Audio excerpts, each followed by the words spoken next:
Selamat Wayahku teman-teman dunia sejarah dan misteri Indonesia. Kali ini saya akan menceritakan cerita seram berepisode. Terima kasih sudah menonton video ini. Jangan lupa like dan subscribe channel kami agar kami semangat dalam membuat video-video selanjutnya. Dan jangan lupa nyalakan loncengnya agar tidak ketinggalan episode selanjutnya. Semoga yang subscribe diberi kesehatan dan diberi rejeki yang melimpah. Amin. Kita mulai ya teman-teman, selamat mendengarkan.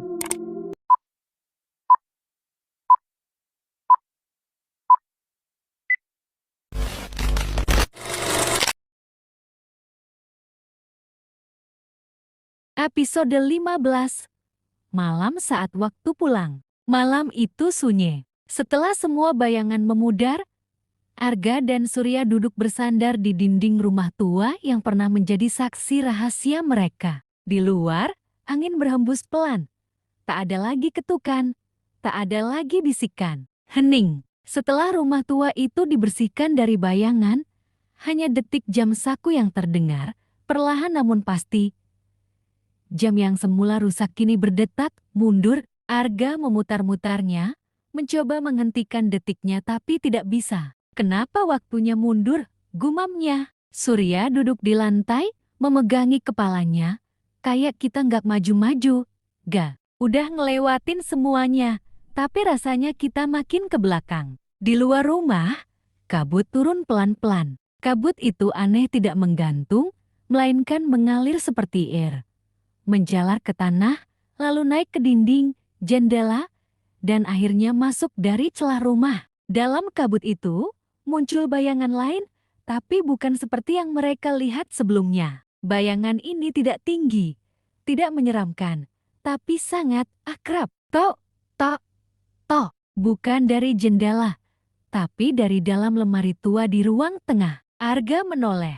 Lemari itu, bisiknya, waktu kecil, kita pernah ngunci gigi di dalam itu.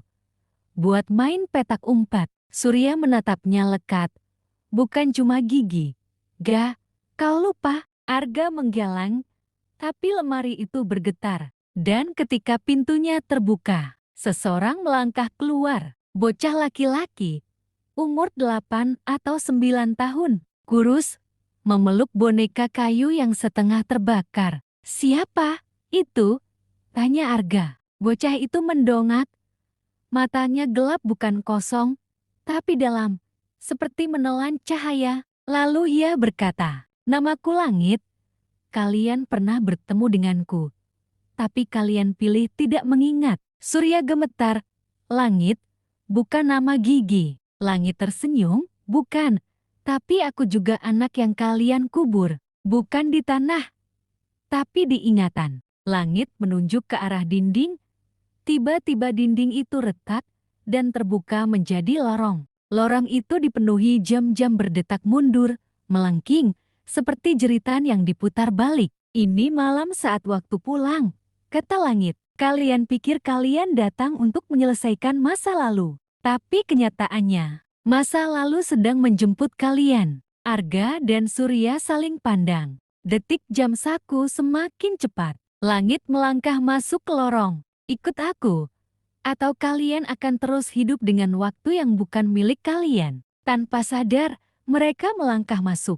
Dan saat mereka masuk ke lorong itu, jam saku pecah. Krak, segalanya jadi gelap. Tapi suara-suara terdengar. Tangisan anak, teriakan, lagu Nin Bobo terbalik. Lalu, sunyi. Di dunia luar, kabut menutup seluruh rumah. Dan rumah itu pun menghilang. Seolah tidak pernah ada.